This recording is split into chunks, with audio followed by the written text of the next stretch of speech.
Sir, నడకతో ఎన్ని ప్రయోజనాలు ఉన్నాయి? నమస్కారం. నడక అనేది మనలో ఉన్నటువంటి శక్తిని పెంపొందించడానికి పనికి వస్తుంది అని నడవమంటారు. కానీ చాలా ప్రయోజనాలు ఉన్నాయి. ఎంతెంతసేపు నడిచావనే దాన్ని బట్టి ఆ ప్రయోజనాలు ఎంతెంత ఉంటాయని మనం చూసుకోవచ్చు. నడక వల్ల మనలో ఉన్నటువంటి ఆలోచనాత్మక శక్తి కూడా పెరుగుతుంది.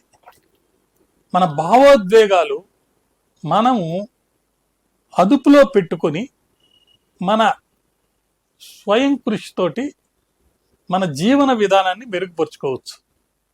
15 నిమిషాలు కనుక నడిస్తే మనలో ఉన్న షుగర్ లెవెల్స్ తగ్గుతాయి.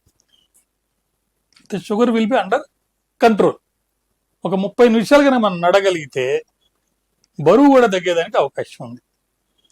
తర్వాత 40 నిమిషాలు నడిస్తే గుండె వ్యాధుల ముప్పు నుంచి తప్పించుకుంటారు. అదే 90 నిమిషాలు కనుక నడిస్తే రోజుకి, అంటే మళ్ళీ పెయిన్ ఉండకూడదు, పెయిన్ ఉన్నట్టు నడవకూడదు. టోటల్గా 90 నిమిషాలు కనుక మనం నడిస్తే మనలో ఉండే ప్రతికూల ఆలోచనలు కూడా పక్కకి వెళ్ళిపోతాయి.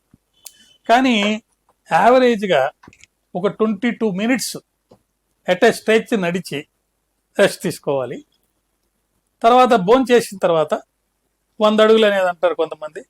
మినిమం 7 నిమిషాలు, అంటే 3 ఏళ్ళు 21. పొద్దున పూట కానీ సాయంత్రం పూట కానీ 22 నిమిషాలు నడవటం ఎట్ ఎ స్ట్రెచ్గా. తర్వాత భోంచేసినప్పుడల్లా 3 సార్లు 7 టైమ్స్ 7 మినిట్స్ కన్నా నడిస్తే ఖచ్చితంగా దానివల్ల అనేక రకాల ప్రయోజనాలు మనం నడిచే టయాన్ని బట్టి ఉంటాయని చెప్పేసి శాస్త్రజ్ఞులు చెప్తున్నారు. కాబట్టి నడక అనేక విధాల ప్రయోజనాలు ఉంటాయని తెలుసుకుని దాన్ని మీరు చేస్తారని ఆశిస్తున్నాను.